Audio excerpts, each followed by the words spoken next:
살아계신 하나님의 말씀은 시편 103편 1절에서 5절 말씀이며 구약 877페이지입니다. 내 영혼아 여호와를 송축하라. 내 속에 있는 것들아 다 그의 거룩한 이름을 송축하라. 내 영혼아 여호와를 송축하며 그의 모든 은택을 잊지 말지어다.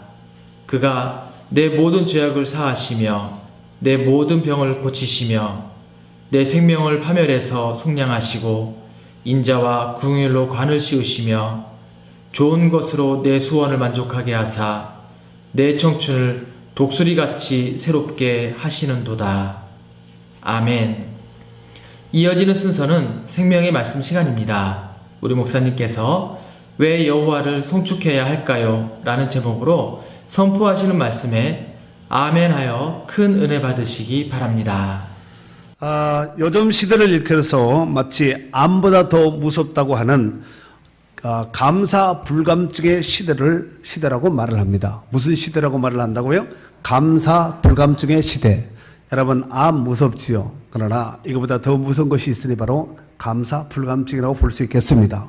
여러분, 감사를 잃어버린 사회는 개인도 가정도 국가도 사회도 결코 건강할 수 없기 때문에 그렇습니다. 그러므로 감사를 통해서 개인이 변화될 때에 가정도 변화되고, 그렇죠. 좀 더 나아가서 사회도 변화되고 국가도 변화되는 역사를 이루게 하실 줄로 믿습니다.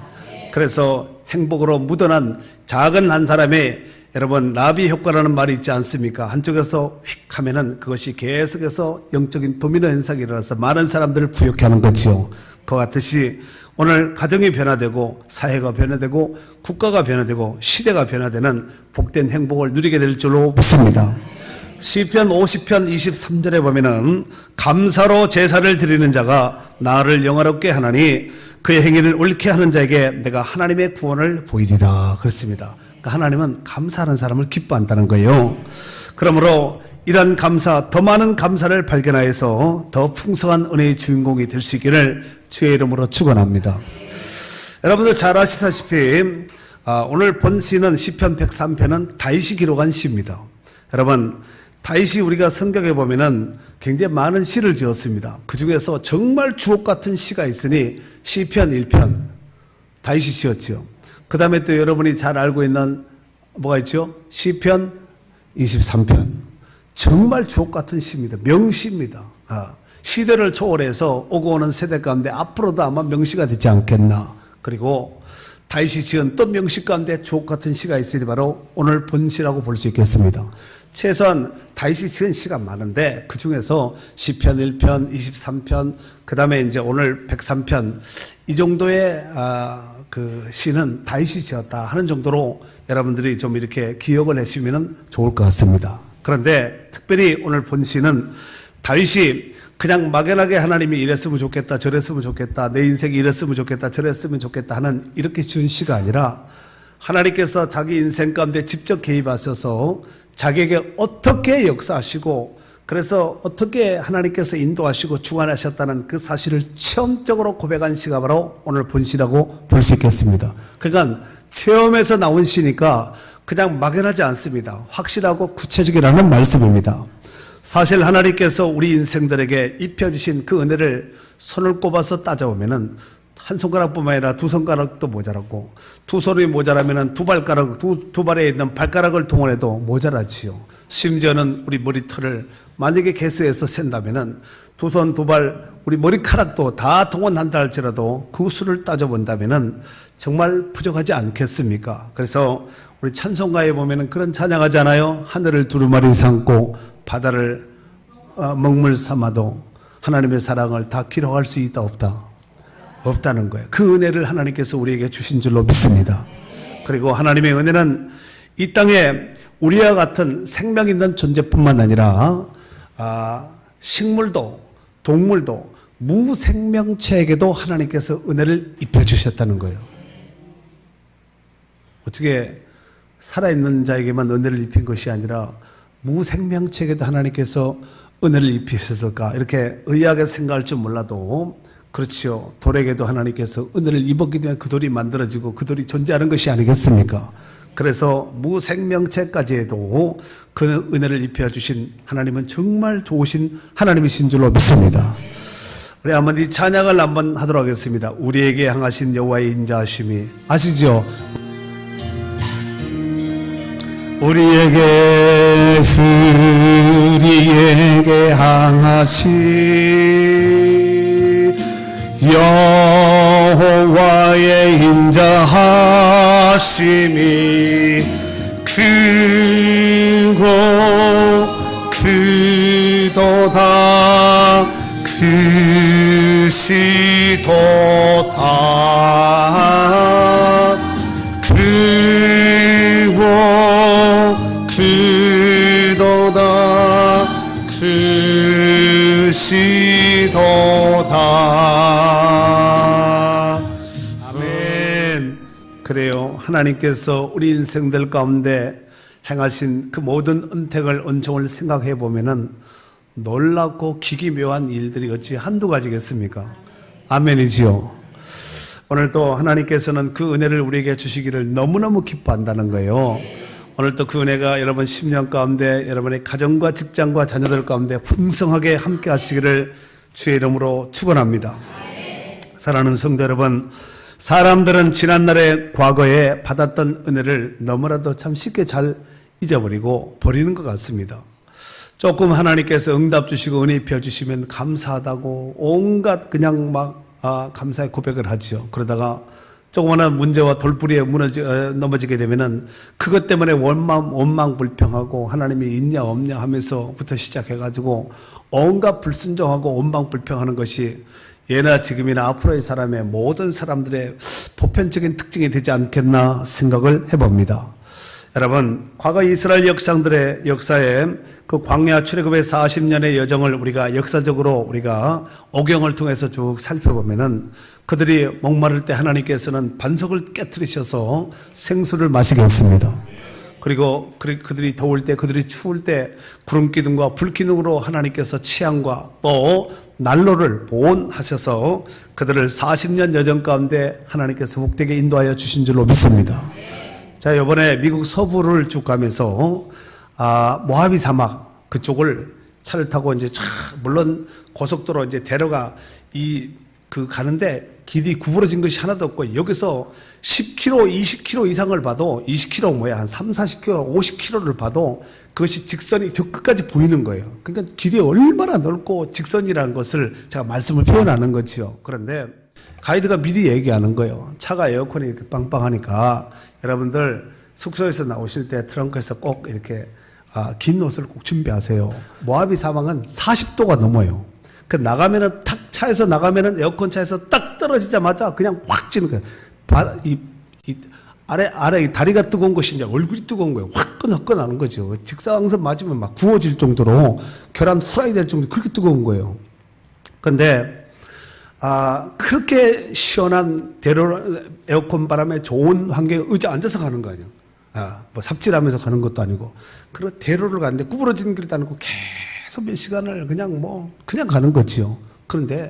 그런데도 불편하고 힘든 거예요. 그런데 광야 이스라엘 백성들은 이것을 몇 시간 간 것이 아니라 며칠 간 거, 몇 달, 몇 년 간 것이 아니라 40년 동안을 그렇게 간 거예요. 차도 안 타고 걸어서. 그러니까 불평할 수밖에 없는 환경적인 요소가 이미 조성되어 있는 상태지요. 그런데 하나님께서는 그것을 아시고 구름 기둥과 불 기둥을 준비하시고 목마르다 덥다 하면은 하나님께서 생수를 반석을 깨뜨리셔서 생수도 주시고 만나도 주시고 고기 먹고 싶다 좀 씹었으면 좋겠다 했더니 하나님께서는 온 메추라기를 불러 모아가지고 그때 우리나라에서도 몇 놈 출장 가가지고 거기서 이제 갔는데 그래서 정말 하나님께서 부족되지 않도록 하나님께서 먹고 마시 모든 환경을 하나님께서 열악한 환경이지만 그 가운데 최상의 것으로 하나님께서 채워주셨다는 것입니다. 아멘이지요. 그런데도 문제만 발생되면은 금방 또 원망불평하지요. 우리가 매장지가 없어서 이 광야에서 우리를 이끌어내서 우리를 죽게 하려고 우리를 인도하였냐. 모세 죽이자 하고 돌들어서 내지는 지도자를 세워서 애굽으로 다시 돌아가자는 거지요. 그리고 문제와 대적자를 만나면은 싸우고 헤쳐나갈 생각을 하지 않고 우리는 죽었다는 거예요. 그래서 광야 인생들의 공통적인 특징이 뭐냐면은 늘 원망불평하고 죽었다는 거예요.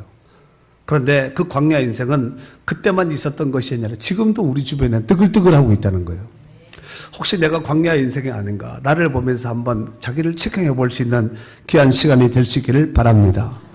자, 하지만 오늘 본문의 다윗은 여호와를 성취하는 분명한 이유를 제시하고 있습니다. 뿐만 아니라 다윗은 하나님께서 베풀어진 그 은총을 잊지 말라는 거예요. 우리 한번 다 같이 1절, 2절 다 같이 읽도록 하겠습니다. 글만 읽지 말고 내용을 잘 상고하면서 읽으셔야 돼요. 읽습니다. 시작. 내 영혼아 여호와를 송축하라. 내 속에 있는 것들아 다 그의 거룩한 이름을 송축하라. 내 영혼아 여호와를 송축하며 그의 모든 은택을 잊지 말지어다. 그렇죠. 1절에 보니까 내 속에 있는 것들아 다 여호와를 송축하라는 거예요. 그리고 2절에 보니까 송축하되 그 모든 은택을 하나님께서 베풀어진 그 은총 은혜를 잊지 말라는 거예요. 사람은 잘 잊어요, 안 잊어요? 근데 성도는 잊으면 안 됩니다. 사람은 잘 잊는다 할지라도 성도들은 잊으면 안 돼요. 여러분은 사람이에요, 성도예요? 성도. 좋았어요. 자, 그런데 오늘 하나님께서 이 다윗을 통하여서 하나님을 송축하고 그 모든 은택을 잊지 말지어다 하고 다윗이 하나님을 송축하고 찬양했는데, 그러면은 오늘 아까 제가 시작하면서 이 시편 103편은 저와 여러분의 시예요, 다윗의 시예요. 다윗이 경험한 그것을 이제 경험을 한 것을 자기 고백한 거예요. 그러면은 다윗이 왜 하나님 앞에 이렇게 송축하고 그 모든 은택을 잊지 말라고 말하면서 이와 같이 고백했냐면은 그 아래 3절서부터 읽어보면은 하나님께서 다윗 인생 가운데 이런 은혜를 베풀어 주셨구나 하는 것을 깨달을 수 있다는 것입니다. 그 가운데서 첫 번째로 3절 초반절에 보니까 그가 내 모든 죄악을 사하시며 그랬습니다. 아멘이지요. 그가 내 무슨 죄악을? 모든 죄악을 사하시며 그랬습니다. 여러분, 사람이 한평생 살아감에 있어서 해결해야 될 여러 가지 문제들이 굉장히 많습니다. 아마 여러분도 이번 주간에 해결해야 될 문제들이 있을 겁니다. 또 이번 달 안에 해결해야 될 문제들이 틀림없이 있을 줄로 생각이 됩니다. 그런데 그 많은 해결해야 될 문제 가운데 가장 궁극적이고 원초적인 것이 뭐냐면 바로 죄 문제 해결이에요. 이것이 해결되지 않으면 인생은 핍절할 수밖에 없다는 것입니다. 그래서 다윗이 고백한 이 모든 죄의 사함을 하나님께서 하셨다는 거예요. 그런데 하나님께서 우리 인생 가운데 베풀어 주실 그 모든 은총 가운데 가장 으뜸이요 최고가 되는 것은 바로 죄사함입니다. 이 죄사함을 대통령이 해줄 수 있겠습니까? 제가 할 수 있겠습니까? 여러분이 할 수 있겠습니까? 여러분의 부모님이 할 수 있겠습니까? 여러분의 회사의 사장님이 할 수 있겠습니까? 국회의원이 할 수 있겠습니까? 그렇지요. 그러니까 이 모든 죄악의 문제를 하나님께서 하셨음을 고백하고 있는 것입니다. 그래서 다윗이 일찍이 행복론에 대해서, 사람의 행복론에 대해서 고백한 것이 시편 32편에 보면은 기록을 하고 있는데, 그 중에서 시편 32편 2절에 보면은 사람의 행복론에 대해서 다윗은 이와 같이 고백을 했습니다. 마음에 간사함이 없고 여호와께 정죄를 당하지 아니하는 자는 복이 있도다 그랬어요. 여호와께 어떤 자가 복이 있다고요?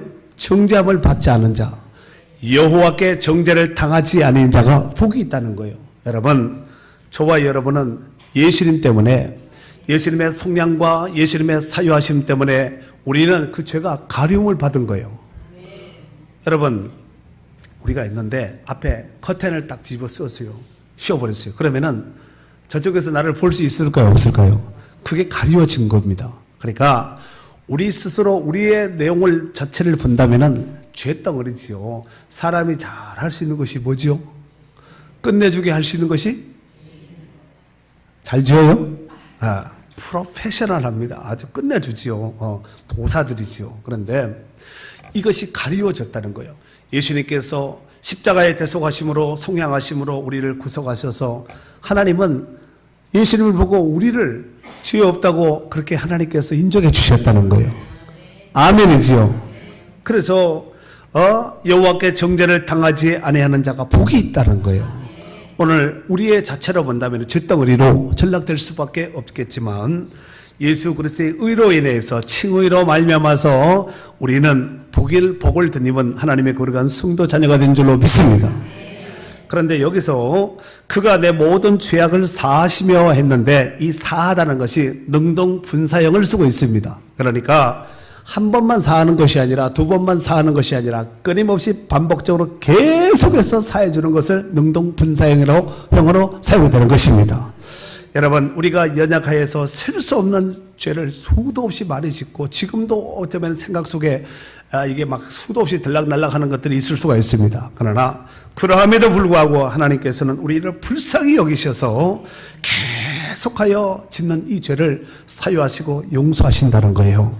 그리고 용서하시되 어느 정도까지 용서하시냐면은 이 용서의 정도가 중요하죠. 50%만 용서하는가, 80% 용서하는가, 20%, 10% 용서하는가, 여기에 따라서 이게 경중에 따라서 달라질 수가 있는데 하나님께서는 오늘 다윗을 통해서 다윗은 이와 같이 고백을 하고 있습니다. 우리 한번 12절서부터 14절까지 한번 읽겠어요. 12절서 14절까지예요. 동의서에서 시작.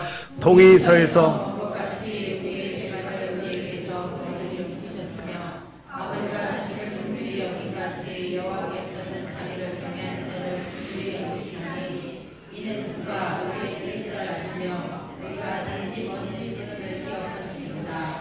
아멘. 동쪽에서 제일 먼 거리는 서쪽이죠. 동의서에서 먼 것 같이 우리 죄가를 우리에게서 멀리 옮기셨으며 아버지가 자식을 긍휼히 여긴 같이 불쌍히 여긴 같이 여호와께서는 자기를 경외하는 자를 긍휼히 여기시나니 이는 왜 그렇게 하는가? 왜 하나님께서 그렇게 하시냐면은 이는 그가 우리의 체질을 아신다는 거예요. 우리 체질은 어떤 체질이에요? 거룩한 체질이 아니라 죄 짓는데 끝내주는 체질입니다. 아주 겉은 번들하게 생겨도 이렇게 번들하게 생겨도 죄 짓는 데는 박사들이거든요. 죄 박사들. 그런데 우리의 체질을 하나님이 잘 아신다는 거예요. 그리고 우리가 단지 먼지뿐임을 기억하셨다는 거예요. 우리가 먼지 같은 존재예요. 훅 불면은 어디에서 떨어져서 얼마만큼 날아가는지 보이지도 않고 알 수도 없는 이런 존재가 바로 우리의 존재라는 거예요. 그래서 하나님이 우리의 체질을 잘 아시는 하나님께서 우리의 연약함을 아시는 하나님께서 우리를 불쌍히 여기셔서 동의서에서 먼 것 같이 우리 죄가를 멀리 옮기셨다는 거예요.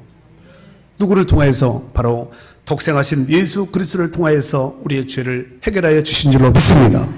히브리서 2장 15절 말씀에 보면은 또 죽기를 무서함으로 한평생 매여 종노릇하는 모든 자들을 놓아주려 하심이니 그렇습니다.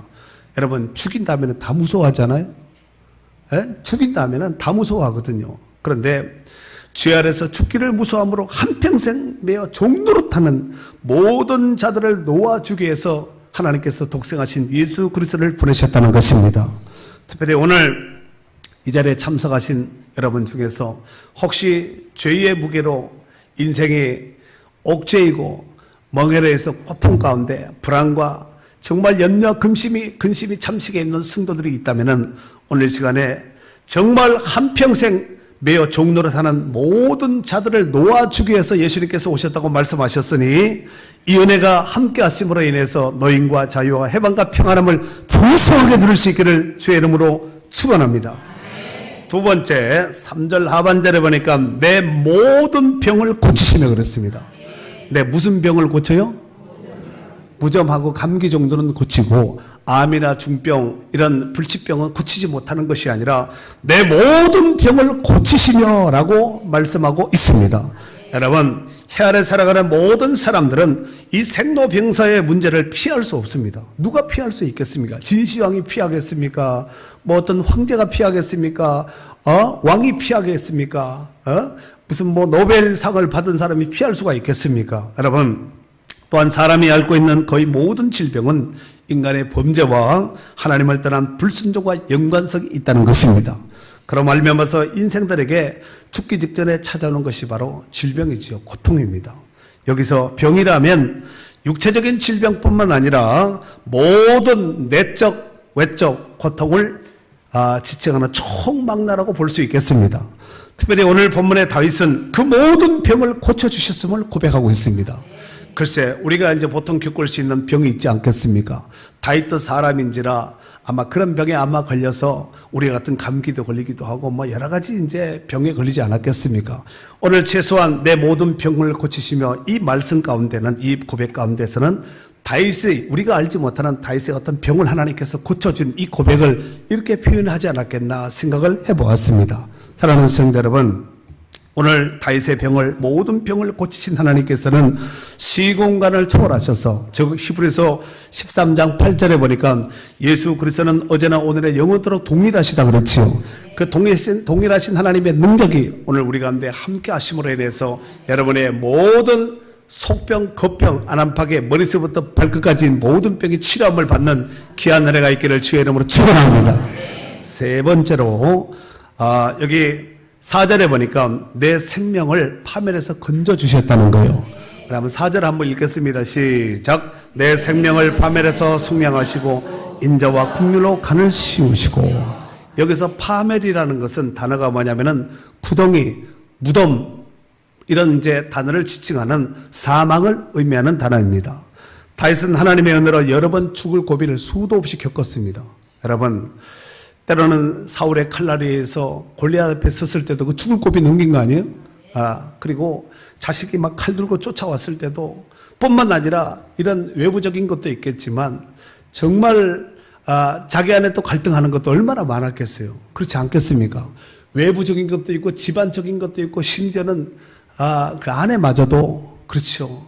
막 다윗을 불편하게 하는 이런 장면이 나오지 않습니까? 여러분, 우리가 인생을 살면서 또 지난 6개월을 살면서 지난 한 주간을 살면서 또 여러분의 평생의 삶을 살아오면서 죽을 고비를 나는 한 번도 겪지 않았다. 혹시 이런 사람이 있습니까? 그 사람은 이번 주가 될 수가 있는 가능성이 많거든요. 여러분, 가끔씩 그런 얘기 들어보시죠. 나는 한갑 때까지 감기 한 번 안 걸리고 겨울에도 런닝구 하나 입고 산다. 내복이 뭐야? 이러신 분들이 있죠. 있어요, 없어요? 만약에 그렇게 사셨고 건강하셨다면 하나님의 은혜인지 알고 감사하셔야 돼요. 건강도 우리 마음대로 돼요, 안 돼요? 안 되거든요. 인생이 내 마음대로 되던가요? 건강이 내 마음대로 되던가요? 또 사업이, 자녀들이, 가정이 우리 마음대로 안 되거든요. 안 됩니다. 하나님께서 지켜주시고 하나님께서 함께 하시고 하나님께서 동행하시고 축복하여야지만 되는 것이지. 여러분, 누구도 어떤 인생인들 멋지게 화려하게 신나게 살고 싶지 않은 사람이 어디 있겠습니까? 그렇죠. 누군들 중환자실에 누워가지고 그렇게 아파서 골골 빌빌 아야야 하고 싶은 사람이 어디 있겠냐, 그렇죠. 살다 보면은 그런 일을 당할 수도 있다는 것입니다. 그렇죠. 그런데 오늘 다윗은 그 많은 수많은 죽을 고비 가운데서도 하나님께서는 그의 모든 생명을 살려주셨고 오히려 위기와 난제와 어려움 가운데 하나님께서 정말 사람이 계획하지 못한 세계를 여셔서 그들 가운데 정말 다윗 인생 가운데 세계를 제시하셔서 살려주시고 인도하여 주신 줄로 믿습니다. 여러분, 그래서 다윗이 훗날 그렇게 고백을 하죠. 시편 23편 다윗을 대표하는 대표적인 시인데 4절에 보면은 그런 말씀이 있습니다. 내가 사망의 음침한 골짜기로 다닐지라도. 이게 무슨 얘기예요? 사망의 음침한 골짜기라는 것은 우리말로 좀 쉽게 풀면은 죽을 고비를 견뎠다는 얘기가 아니겠습니까? 내가 사망의 음침한 골짜기로 다닐지라도 해를 두려워하지 않을 것은 주께서 나와 함께 하셨습니다. 주의 지팡이와 막대기가 나를 안위하시나이다. 그것 때문에 살아난 거예요. 여러분, 훅 불면은 아까 인생이 뭐라 그랬어요? 먼지라 그랬거든요. 티끌 같은 인생이 먼지 같은 인생이 아니겠습니까? 그런데 하나님께서 그 모든 위기와 난제 속에서 지켜주심으로 인해서 그가 안연히 굳게 설 수 있었고 이후의 길도 주의 지팡이와 막대기가 나를 안위하시나이다. 이후에도 나를 하나님께서 지키고 보호하실 것이라는 신앙 고백이 아니겠습니까? 이 고백은 다윗의 고백으로만 끝날 것이 아니라 저와 여러분의 고백이 되어서 이후의 삶도 앞으로의 삶도 내 인생이 앞으로 어떻게 될 것인가 볼 것 없이 잘 될 겁니다. 아멘 한 사람은 반드시 이루어지는 역사가 있을 줄로 믿습니다. 아까 아멘. 파멸 중에 최고의 파멸은 지옥 가는 거예요. 사람이 살면서 사업에도 실패할 수 있고 자녀 교육에도 실패할 수 있고 심지어는 가정사도 실패할 수 있고 인생사도 실패할 수가 있습니다. 하지만 예수 믿지 않고 지옥 가는 파멸은 다시라는 기회가 주어지지 않는 영원한 파멸이고 멸망이라는 것입니다. 하나님께서는 이 멸망을 이 지옥을 면케하기 위해서 독생하신 예수 그리스도를 보내어서 누구든지 그를 믿는 자는 멸망치 않고 영생 얻는 선물을 허락하여 주신 줄로 믿습니다. 로마서 6장 17절 이하에 보면은 하나님께 감사하리로다 너희가 본래 죄의 종이더니 너희에게 전해준 바 교훈의 본을 마음으로 순종하여 죄로부터 해방되어 의의 종이 되었다는 거예요. 원래는 우리가 죄의 종이었어요. 죄의 삭은 사망이라는 거 여러분 아시죠? 죄를 지면 볼 것 없이 가는 거야. 다 지옥으로 가는 거야. 그냥 다 가는 거죠. 그런데 너에게 전해준 본, 즉 복음을 통해서 우리가 순종하여서 죄에서 해방되어서 의의 종이 된 줄로 믿습니다. 디모데후서 1장 9절에 보면은 하나님이 우리를 구원하사 거룩하신 소명으로 부르심은 우리를 부르신 것은 우리의 행위대로 하심이 아니요 오직 자기의 뜻과 영원 전부터 그리스도 예수 안에서 우리에게 주신 은혜대로 했다는 거예요. 그러니까 은혜가 있는 거야. 하나님의 은혜가 있으니까 우리가 살아있는 것이지. 오늘 은혜 끝나버리면 은혜 끝, 은혜가 잘린다든가 끝 하고 끝나버리면 우리 인생은 볼 것도 없습니다. 그러니까 우리가 살아있다. 또 우리가 이런 모습으로 이런저런 사명을 감당한다는 것은 하나님의 복된 은혜가 함께 있는 줄로 믿습니다.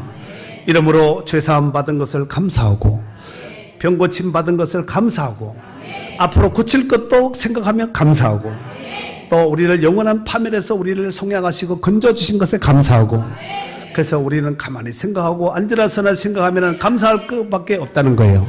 그래서 옛날 한 20년 전에 복음성가인데 유명한 복음성가인데 여러분들이 아실란지 모르겠어요. 제목 감사 찬양인데 감사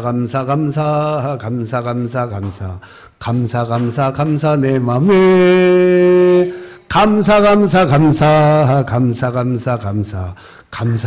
감사 내 맘에 이거 제가 지은 게 아니라 이런 찬양이 있어요. 들어보셨어요? 어떤 사람은 앉으라서나 원망불평하는 사람이 있거든요. 그렇게 하지 말고 정말 앉으라서나 생각만 해도 감사할 수 있기를 바랍니다. 아멘.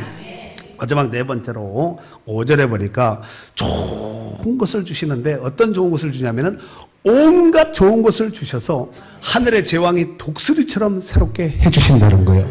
5절 읽겠습니다. 시작. 좋은 것으로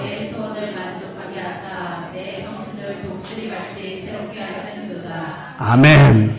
무엇으로 내 소원을 만족해 한다고요? 좋은 것으로. 여기서 좋은 것이라는 것은 우리에게 있어야 될 가장 필요한 모든 것을 바로 하나님께서는 좋은 것을 주시는데, 즉 우리를 위해서 예배해 놓으신 모든 것은 가장 좋은 것을 하나님이 주시는 것이 하나님 방법입니다. 아멘. 그리고 각 사람의 소원, 여기서 소원이라는 것은 아디라는 단어를 쓰는데 이것은 기쁜 장식이라는 뜻이에요. 장식하죠. 장식, 액세서리 장식.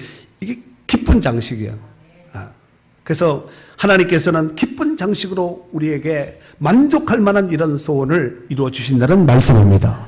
아멘이죠. 하여튼 이렇게 생각하시면 돼요. 하나님이 줬다 무조건 좋은 거 주신다. 그것도 순종 잘하고 하나님 뜻대로 사는 사람에게나 그렇지, 불순종하고 죄짓고 하나님의 뜻에서 빗나간 사람은 하여튼 무조건 안 좋은 거 받을 거 생각하시면 됩니다. 하여튼 주기는 주는데 어떤 사람은 받는 심보가 커가지고 무조건 주면은 받으면 좋다는 거예요. 무엇을 받는지 무엇을 주는지를 잘 분별해서 취사 선별을 잘 해야 될 줄로 믿습니다. 마태복음 7장 7절 이하에 보면은 예수님께서 이런 말씀을 하시죠. 구하라 주실 것이요, 찾으라 그러면 찾아낼 것이요, 문을 두드리라 그러면 너에게 열릴 것이니 구하는 이마다 받을 것이요 찾는 이가 찾아낼 것이요 두드리는 이에게 열릴 것입니다. 너희 중에 누가 아들이 떡을 달라는데 돌을 주며 생선을 달라는데 뱀을 줄 사람이 있겠느냐? 너희가 악한 자라도 좋은 것으로 자식에게 줄 알거든 하물며 하늘에 계신 너희 아버지께서 구하는 자에게 좋은 것으로 주시지 않겠느냐? 오늘 좋은 것을 받기를 원하시는 분들만 아멘 해보세요. 혹시 모르니까 나는 안 좋은 거 줘도 괜찮아요 하시는 분 아멘 해보세요. 뭐 졸다가 얼떨결에 아멘 할 수 있거든요. 사랑하는 성도 여러분, 구약 이스라엘 백성들은 하나님께 수많은 제사를 드리죠. 우리가 성경에 보면은 창세기, 출애굽기, 레위기, 세 번째 단어의 레위기에서는 하나님 앞에 제사법이에요. 제사를 어떻게 드려야 되는가? 그래서 레위기에 보면은 1장, 2장에 보면은 5대 제사가 딱 뚜껑 열면에 나옵니다. 그 중에 첫 번째가 이제 번제예요. 번제, 소제, 화목제, 속건제, 속제제 이게 5가지 이스라엘의 대표적인 이제 제사법인데 그 외에도 뭐 얼마든지 또 다른 제사가 있습니다. 전제도 있고 뭐 있는데 이스라엘 백성들은 날만 새고 눈만 뜨면은 하나님 앞에 드릴 짐승, 즉 번제로 또 각종 제사로 드릴 그 짐승을 하여튼 챙겨서 제사장에 갖다 드리면은 그 제사장이 이제 짐승을 잡아서 이제 하나님 앞에 이제 이 사람의 죄를 사하기 위해서 제사를 드리는 거, 짐승을 대신해서 드리는 것이 아니겠습니까? 이것이 이제 구약에서 계속 언급되는 구약의 제사법입니다. 하지만 지금 이 신약 시대에는 그리고 지금 이 은혜의 시대는 예수님께서 우리를 위해서 대속하심으로 말면서 우리의 영원한 제사 제물이 되신 거예요. 영원한 속죄 또 대속하심으로 인해서 그 몸으로 대속하심으로 인해서 우리는 더 이상 짐승을 가져올 필요 없고 우리가 할 수 있는 것은 오직 감사밖에 없는 거예요. 뭐라고요? 오직 감사밖에 없습니다. 그래서 저는 이것을 묵상하다가 제가 만든 말인데 감사는 발견한 자가 누리는 하나님의 어마어마한 축복이에요. 진짜입니다. 여러분 감사는 발견하는 거예요. 하면 이제 발견하지 못하면 감사 깜깜이 속에서 소경 더듬어서 사는 거지요. 그러나 발견한 사람은 이것도 감사 저것도 감사. 여러분 옆에 앉아있는 사람도 감사하고 뒤에 앉아있는 사람은 뒷꼭지만 봐도 감사하고 교회에 나온 것도 감사하고 가정 있는 것도 감사하고 공부도 못하고 머리도 안 좋지만 자녀에 낳은 거 감사하고 회사가 비록 싱싱하게 잘 이렇게 기대가 되는 사업이 아닐다 할지라도 사업하는 거 감사하고 직장 있는 거 감사하고 숨 쉬는 거 감사하고 걸어다니는 거 감사하고 앉으라서나 감사하고 먹을 수 있는 거 감사하고 눈 뜨는 거 감사하고 들을 수 있는 거 감사하고 그렇잖아요. 손가락 까딱 하는 것도 감사하셔야 돼요. 여러분 만약에 귀가 안 들리면 뭐 해야 되겠어요? 보청기 꼽아야 되죠. 여러분 우리의 오감 가운데서 오장육부 가운데 어떤 것이 작동되지 않으면 그것 때문에 어마어마한 돈을 투자하고 신경 쓰고 병원 가고 이렇게 해야 되지 않겠습니까? 그거 하지 않고 정말 하나님께서 주신 원초적인 이 건강한 몸을 가진 것을 감사하셔야 된다는 거예요. 잘 보이는 거 감사해야 돼요. 여러분 이 눈은 이게 굉장히 이 고난도의 센서거든요. 금방 이 앞에서 손바닥을 들여다보지만 멀리 보면은 치악산을 보는 것이 이게 눈이거든요. 이게 자동 렌즈 아니에요? 자동 렌즈. 여러분 사진 찍을 때 여러분 핸드폰 사진 얼마나 최성능 S7인가 그거 얼마나 좋아요. 근데 걔를 여기 탁 찍고 바로 돌려 팍 이렇게 찍으면 안 찍혀요. 감사는 발견한 자가 누리는 하나님의 어마어마한 축복인데 이것을 많이 발견하셔야 됩니다. 특별히 다음 주일은 우리가 정말 우리 교회 생일이에요. 여러분 생일 귀해요 안 귀해요? 엄마 아빠 생일 귀해요 안 귀해요? 어머니 아버지의 그 한갑 진갑 칠순 팔순 귀해요 안 귀해요? 그러면은 교회 생일이 귀할까 안 귀할까요? 교회 생일은 이렇게 생각하시면 돼요. 우리 교회가 설립된 생일이다 생각하시면 됩니다. 그리고 오후에는 이제 제가 박사학위 취득 감사 예배를 드리게 되는데 제가 기뻐하면 여러분들 우리 교회 성도들 기뻐해야 되겠죠. 우리가 모든 것은 매일처럼 기뻐하고 함께 축하하고 감사하는 것은 당연한 것이 아니겠습니까? 그리고 이제 건강한 교회를 주신 것을 이렇게 좋은 목사님 만난 걸 감사하셔야 돼요. 저는 여러분을 만나고 정말 감사하게 생각하고 있습니다. 정말 좋은 교회 만나고 복된 목사님 만난 거 감사하고 이 복된 성도들 만난 거 서로가 감사하셔야 됩니다. 제가 말씀드리고 싶은 것은 그냥 막연하게 감사하지 말고 구체적으로 감사하라는 거예요. 그래서 헤아려 봐야 되겠죠. 잘 헤아려 보시면은 하나님께서 베푸신 은혜가 남달리 여러분 가운데 고백하지 않을 사람이 한 사람도 없어요. 찾다가 없으면 하나님 살아있는 거 감사하고 교회 나온 거 감사하고 눈 뜬 거 감사하고 눈 감을 수 있는 거 감사하고 여러분 눈이 떠졌다 까졌다 이거 감사하셔야 돼요. 눈이 눈물 나는 것도 감사하지. 눈물 안 나면은 돈 집어넣어야 돼요. 인공누액 집어넣어야 되잖아. 수술 가서 막 병원 가서 뚫어야 되고 막 이래야 되지 않겠습니까? 그 작은 구멍 하나 뚫려가지고 기능 작동하는 것도 감사하셔야 돼요. 숨 쉬는 것도 감사하고 무덤에 있는 사람들이 우리랑 똑같은 사람인데 다른 것은 숨을 안 쉬는 거예요. 숨만 쉬면 교회 올 텐데 숨을 안 쉬는 거예요. 그러니까 숨 쉬는 거 감사. 여러분 만약에 가만히 있다가 숨 안 쉬면은 가야 돼 그쪽으로. 그 친구들한테 다 가야 되거든. 그러니까 숨 쉬는 거 감사하고 앉았다 섰다 하는 거 감사하고 먹을 수 있는 거 감사하고 잘 못 먹는 사람들은 막 갔다가 호수 꼽아가지고 막 밀어놓고 막 주사기를 찔러놓고 이런 보셨어요? 그런 사람도 있는 거예요. 혈액 투석 안 하는 것도 감사하고, 혈액 투석 하시는 분이 혹시 있으면 투석할 수 있는 은혜 주신 것도 감사하셔야 돼요. 투석도 안 되는 거 가는 사람이 얼마나 많아요.